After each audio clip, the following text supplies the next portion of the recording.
bëri na di nga am yéen daal di koy faram-fàccee bokk na entre autres par rapport ak mbiru ki nga xam nekk mu di justement Ama Baldé ak mandat d'arrêt international bi den daal ñëw itam si mandat de dépôt yi Mame Mbaye Niang ak ki nga xam nekk mu di Macky Sall gis nañ leen waaye itam den daal di ñëw Ousmane Sonko si plan de redressement bi nga xam ni itam taxawal na ko mbokk yi entre autres points yi nga xam ni itam tey fu seen ko daal di yaatal seen émission li nga xam nekk mu di le truc de matinal likez partagez parvenez le live pour ceux qui ne le reçoivent pas pour daal di wala mën a topp si waxtaan wi si nu mu gën a yaatoo exactement tout d'abord da nga koy daal di dooree ak mbiru ki nga xam nekk moo di justement Ama Baldé mais Pathé Baldé mu nekk frère si ki nga xam nekk moo di Ama Baldé moom itam dinañ ko daal di atte yóbbu nañ ko si kaso ba mbokk yi donc suivant le réquisitoire du procureur en tout cas le doyen des juges bu tribunal bu grande instance de Pikine Guédiawaye mu daal di koy inculpé de faits graves bokk na si rébellion outrage à agent et coups et blessures volontaires en tout cas donc si beneen cas bi ki nga xam ne que moo di Ama Baldé kenn gisagu ko mi ngi foofu ñu wax ni foofu saanu France ni ki noonu itam lancé nañ ko un mandat d'arrêt international donc nag pour les mêmes infractions yi nga xam ni itam ñu koy daal di toppee frère am di Pathé Baldé pour rappel bokk na si outrage à agent et coups blessures volontaires mais aussi rébellion ma ni kon nag Ama Baldé instant bi France fu mu nekk dinañ ko fa daal di arrêté ñu ko fii si diwaanu Sénégal ndax mandat d'arrêt bi nag wàcc na pour rappel fii nag li waral ñoom seenu ko jàpp mi ngi yéeg si mois de mars bi ñu daal di génn ginnaaw bu policier yu commissariat de Pikine doon dem si kër Ama Baldé seen kër familial pour daal di jàpp ki nga xam ne moo di Julo Baldé ginnaaw ba nga ko daal di cité exactement si benn affaire ñeel wàllu agression et vol de moto et bijoux Ama Baldé ak ki nga xam ne moo di Pathé Baldé jug bañ que ni du ñu teg loxo ki nga xam ne moo di seen frère di Julio naka noonu itam lañ fa daal di gaañ benn adjudant de police waaye itam facilitant la fuite de leur neveu maanaam dañoo jug doon rébellé wu avec la police ñu gaañ benn agent bi ginnaaw ba nga ko gaañee nag naka noonu le Julio Baldé daal di ne may daw concrètement donc pire encore une fouille des lieux avait permis de découvrir chambre aînée maanaam wàllug Sinébar Pathé Baldé ñu daal di koy arrêté dimanche dernier à l'arène nationale où il accompagnait un autre neveu donc nag daal di koy programme woon si combat préliminaire yi benn neveu maanaam benn jarbaatam doon bëre daal di koy fekk daal di koy jàpp moom ki nga xam ne moo di Pathé son frère Ama Baldé ak Julo ba tey kenn gisu leen ñi ngi en fuite foofu en France jàpp ni ki nga xam ne moo di Ama mi ngi fa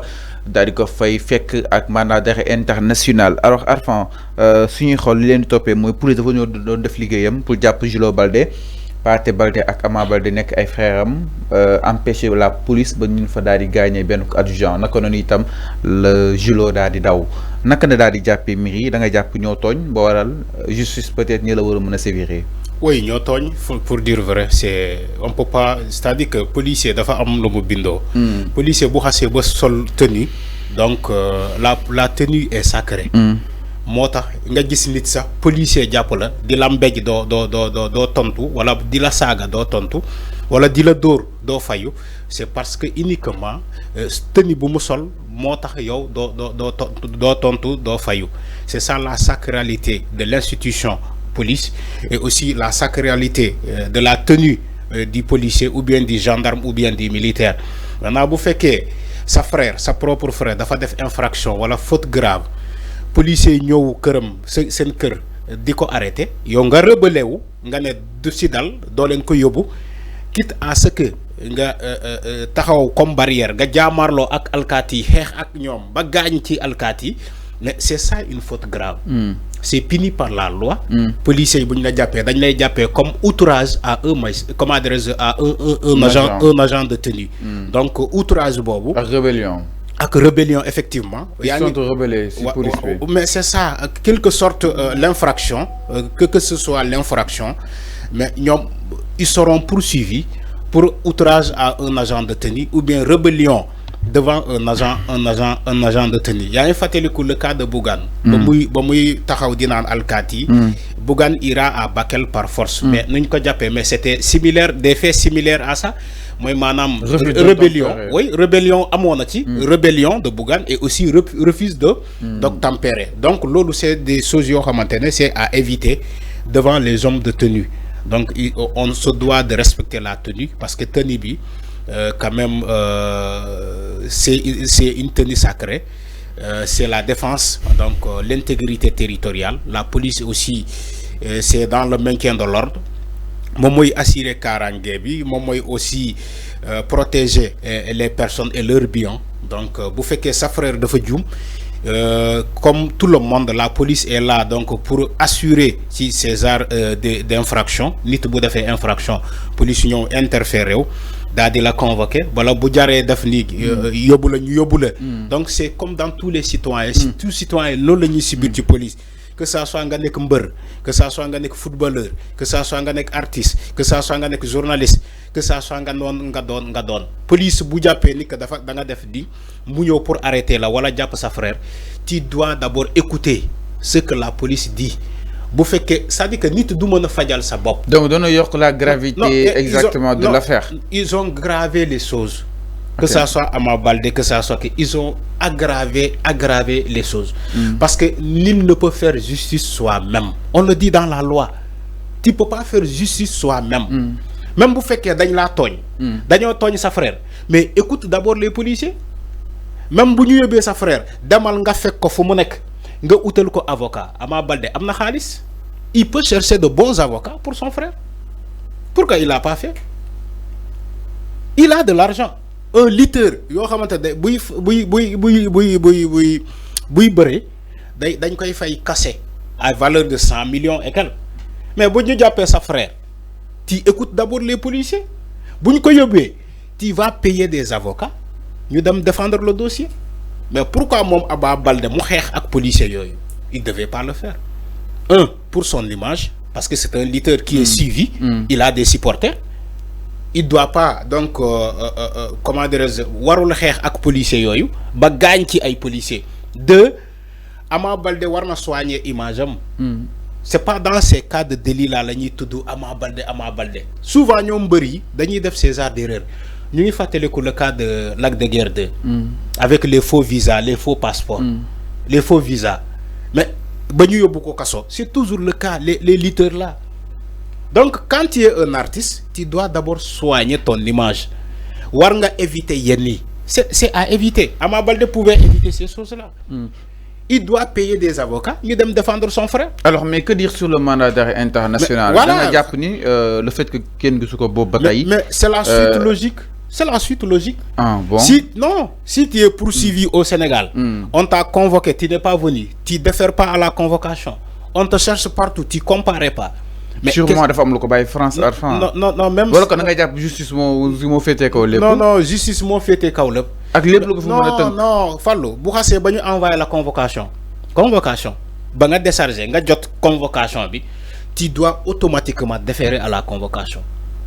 Même buñ la féké en plein ngenté ngay ngenté sa dom, da ngay déférer la convocation. Même en plein mariage. Parce que yag ñen fété say. Non, mais c'est ça la réalité. En plein mariage. Nous là, tu es convoqué le jour là, soit tu annules ton mariage, tu vas déférer à la convocation. Justice, moi, est la priorité. Tu ne peux pas me dire que Ama Baldé. Non, c'est-à-dire qu'il faut dire la vérité, quoi. Il a des supporters. Moi-même, je suis un supporter de Ama Baldé. Mais il faut reconnaître qu'on ne peut pas faire justice soi-même. Il faut dire. On te cherche partout, on ne te voit pas. Mais qu'est-ce que tu veux que la justice fasse? La justice va lancer les offensives, un mandat d'arrêt international. Parce que la personne, nous sommes dans le territoire national, lui et son frère, maintenant la justice, c'est une suite logique. Si une personne est recherchée dans un pays ou bien dans une localité, mais la justice est obligée de lancer un mandat d'arrêt international contre cette personne-là. Fépp fuñ ko japp wala fuñ ko teg beut nañ ko ne ñip japp ko indi ko. L'erreur qu'il a fait, je ne sais pas, tu as dit il est en France. Il est en France ou pas? loolu man awma information bob. Maintenant si il est en France, il a fait une erreur de prendre la fuite et d'aller en France, parce que la France, il y a une coopération judiciaire que la France a signée avec le Sénégal. Que pour ñu bëgg rapatrier dañ lay rapatrier. Bu fekkee justice Sénégal soxna la ba paré coopérer avec les autorités judiciaires françaises, mais dañ lay rapatrier. Dañ lay rapatrier tout simplement. Alors mi non exactement l'air n'a pas. Mais attention, buñ la rapatrier da ngay dem kaso directement. Do am retour de parquet. Si on dépose un mandat d'arrêt international, si la personne là est arrêtée, il vient, on l'amène directement à la cave. Dañ lay yóbbu cave directement. Amul retour de parquet diw def na 2 retour wala kii dañ lay yóbbu directement cave. Parce que défiance là, tu as défié la justice. La justice ku koy défier mom amul sentiment amul clémence bo ñëw rek dañ lay yóbbu directement kasso. Alors c'est clair mi non exactement miru ki nga xam nekk moo di justement Ama Baldé donc nag jamono ji ñu koy daal di seet ginnaaw rek ben daal di sàkku si moom benn mandat d'arrêt international par rapport ak wàllu wu ni mel. Alors ñu daal ñëw itam si leneen du côté de la régie ginnaaw loolu dañuy daal di yegg si